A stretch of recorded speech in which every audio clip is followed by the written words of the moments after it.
Alright guys, so day 3 in Tenerife, and today early morning we had a lecture on science communication by Andy Ridgway, and the next part is very interesting. At 11 we'll be learning about the geology of this particular island, and I'll be trying to take some, I'll try to take some videos of that particular lecture, which will happen just outside, so stay tuned for that. Yeah, exactly. It's like when you control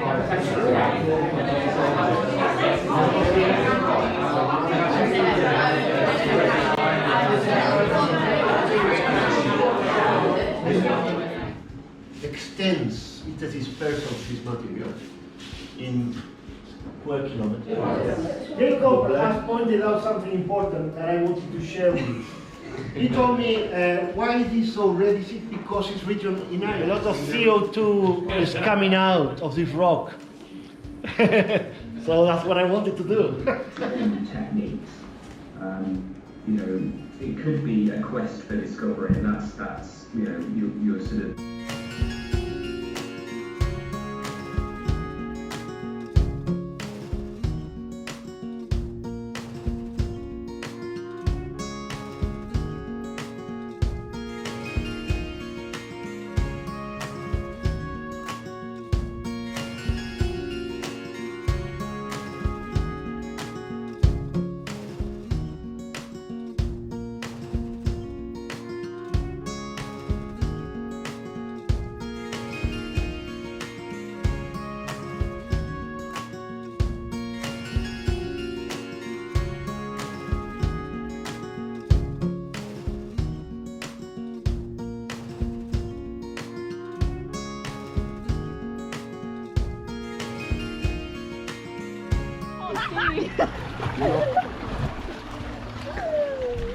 Yeah, don't laugh at my song, but I'm British.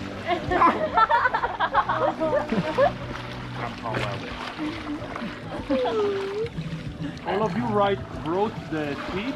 Yes. Yeah. No, I haven't started. What a nice student. So it's day 3 and today happens to be my first volcanology field trip, and I'm so excited. We'll be going around Tenerife and looking at the different rock formations, the different volcanic deposits, and so we'll have to wear this out there in the field, and let's see how it goes, and I'm extremely excited.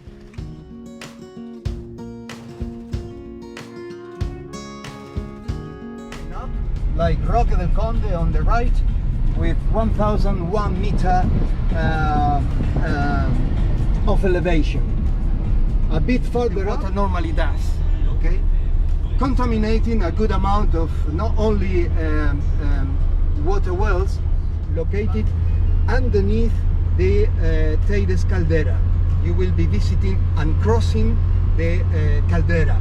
Okay, so due to have solar thermal energy, but it's only used in terms of domestic use, okay? In terms of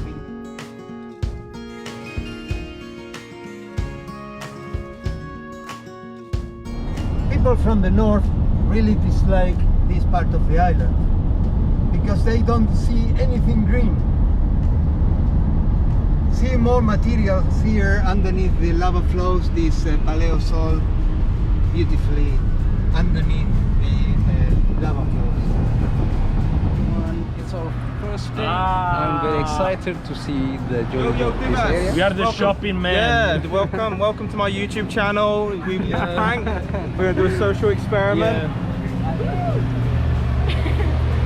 Today we are having a safari. We are here in Kenya. Yeah, I see the lion. No, I was the lion. Gonna get that volcanosity. Don't put that in the actual.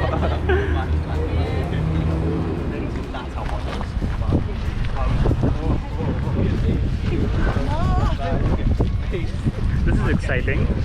I don't know. I think I've seen this before. Charlie's joined us already. Wow. I will show you the deposits of these two eruptions. Very easily distinguishable because they are very dark. It may be an ashfall deposit because usually not only the pumice, but there is a lot of finer grained material that remains floating and eventually is deposited.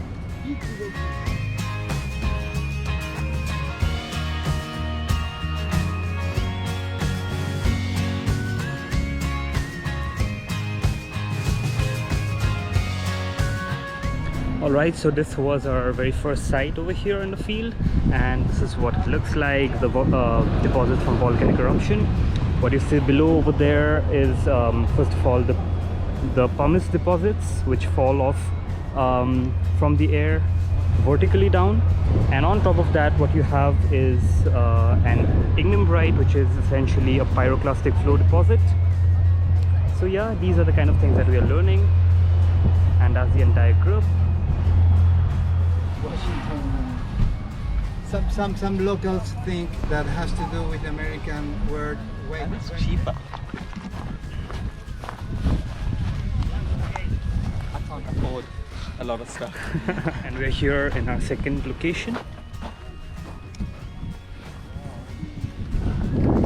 More destruction and longer lava flows and everything. And as I will explain later.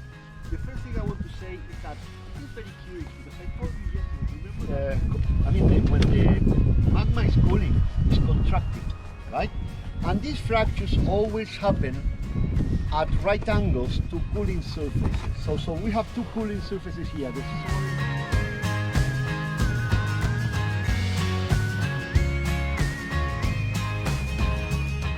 So like I said, we are here in our second location, and behind me what you see over here are basaltic lava flows that have come here and solidified, and what you see over here are actually terraces that the people have kind of carved out for agriculture. And something very interesting over here, they always tend to cover the topsoil with these volcanic pumice falls, because it's not a very good conductor of heat. So what happens is, once you have this layer on top, if you water the place, then the water remains in there because the heat from the sun doesn't really go below the top layer. So that's something very interesting. And all of this volcanic deposits that you see over here actually originated from the hill out there. That's the Arafo vent. That's where, you know, the origin of all of this is. The neighboring island, Gran Canaria. And he didn't know that the conquest of this island was mainly with natives of other islands. Alright, so there's something interesting that I wanted to mention here. So what you see around is that it's like a U-shaped kind of a thing. If you look at the hills, that's because the area in between is something that collapsed and went down into the sea. That's more like a landslide, and you can actually see the remains on the sides around it, and that's the vent out there.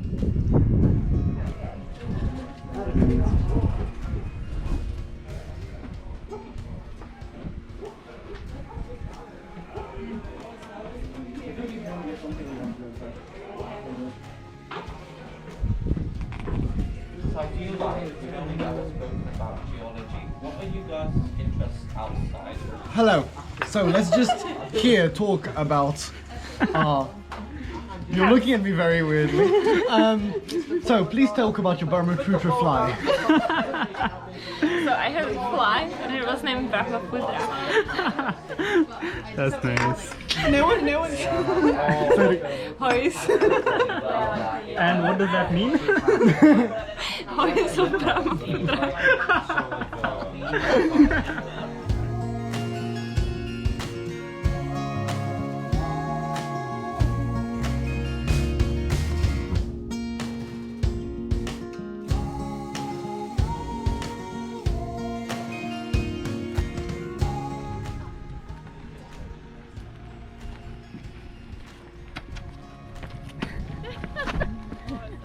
Bellissimo! We're now here in our third location, and just look at the view. Here is the Atlantic Ocean and the island of Tenerife and Mount. Is that Mount Teddy? I'm not sure. What a view! What a view! True. Mount Teddy? Huh? Is that Mount Teddy? Mount Titty. Yeah, Teddy. That's why I just keep hearing.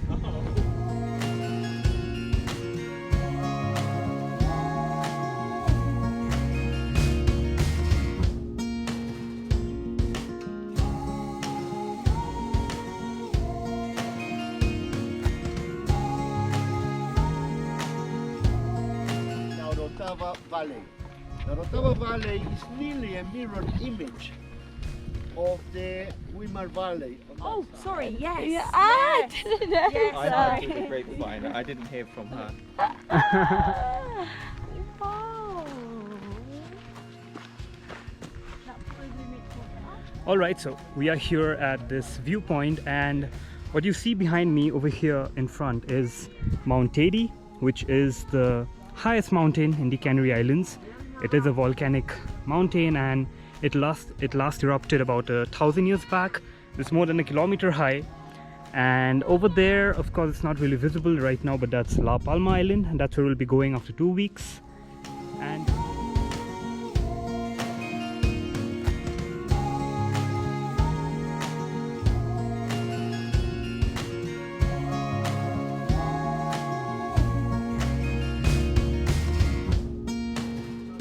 what type of magma composition, let's say? Basaltic. Basaltic. so we call that the cake because of all the layers over there. You can see the black one, the white one, and then the brownish one. In a liquid state. Yeah. Blocks are ejected in a solid state. They have yeah. already solidified. They are broken by the explosions and thrown away. Very cool. Yeah. It is vegetation because the water runs down along on top of this clay, this paleosoil.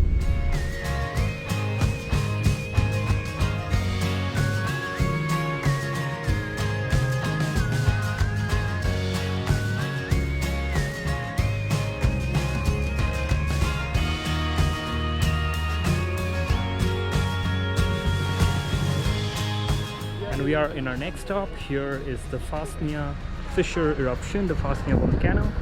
We'll learn more about it from Alexis now. He is here.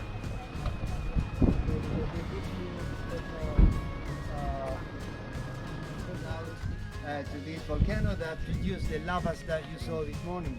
And Alexis is going to have another talk here about these two historical cones that you see in the distance. In the distance you see that isolated volcanic edifice is very black.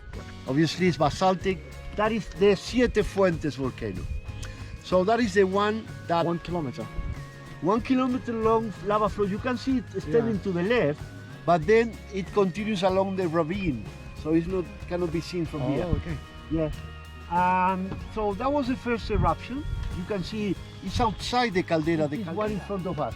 Look what a complicated field of volcanic cones and little ornitos and etc. etc.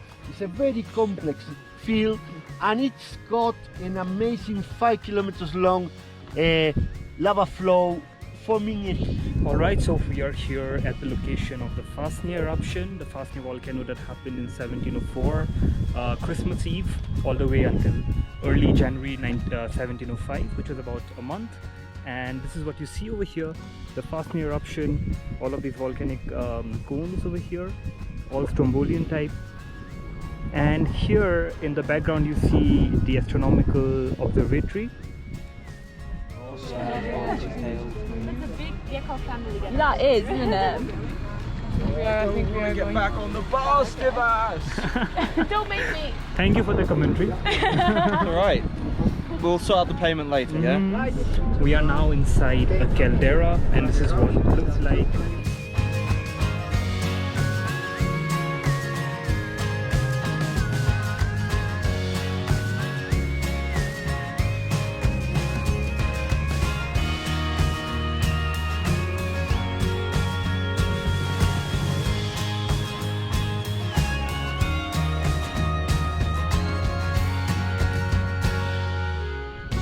We are here right now in our final destination for the day, and we are actually in the middle of the caldera. Now what is a caldera?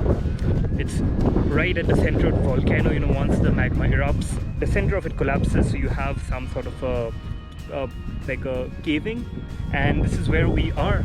You can see the walls on all the sides, and I don't know if it's visible in the camera, but if you look closely, there's a lot of the rocks out there are shiny, and that's because it's obsidian or volcanic glass. Harry taking some shots.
So here's something interesting. All that you see over here are lapilli deposits that have fallen from the sky, you know, when the eruption happened. And you also see a number of these blocks, and I don't know if you can call them bombs. Yeah, the bigger ones are the bombs. And these are the kind of things that actually fly out of the volcano when the explosion happens, and these can very well land on your head or on your houses. So these are the kind of blocks and bombs that we talk about that either roll down the slope or fly right out into this place. So yeah, that's what a volcanic landscape looks like.